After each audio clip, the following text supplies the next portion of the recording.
Irregular periods ఉన్న ఆడవాళ్ళలో మరి వితౌట్ ట్రీట్మెంట్ ప్రెగ్నెన్సీ వస్తుందా అని చాలామందికి డౌట్ ఉంటుంది.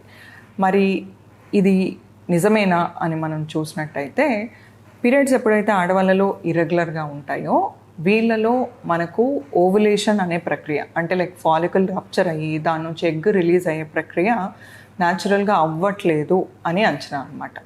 సో మరి అలాంటప్పుడు మనం దాన్ని ఫెసిలిటేట్ చేయడానికి, అంటే లైక్ ఫాలికల్ గ్రోత్ అవ్వడానికి కావచ్చు అండ్ ఫాలికల్ రప్చర్ అయ్యి ఎగ్ రిలీజ్ అవ్వడానికి కావచ్చు మెడిసిన్స్ అనేటివి పెట్టాల్సిన అవసరం ఉంటుంది. సో వీళ్ళలో మనము అవసరాన్ని బట్టి టాబ్లెట్స్ కావచ్చు, కొంతమందిలో టాబ్లెట్స్ తోటి రెస్పాన్స్ లేకపోతే ఇంజెక్షన్స్ పెట్టాల్సిన అవసరం రావచ్చు. ఎప్పుడైతే మనము ఈ ట్రీట్మెంట్ తీసుకుంటూ ఓవులేషన్ ఇండక్షన్ ద్వారా ప్రెగ్నెన్సీని ప్లాన్ చేస్తామో అప్పుడు మనకు ప్రెగ్నెన్సీ అందడానికి ఛాన్సెస్ బెటర్గా ఉంటాయి. మరి ఇర్రెగ్యులర్ పీరియడ్స్లో ఒట్టి ఓవులేషన్ ఇండక్షన్ తీసుకుంటే సరిపోతుందా, ప్రెగ్నెన్సీ వచ్చేస్తుందా అని మనం చూసినట్టయితే కొంతమందిలో ఈ ఇర్రెగ్యులర్ పీరియడ్స్కి వేరే హార్మోన్స్ కూడా రెస్పాన్సిబుల్ ఉండొచ్చు.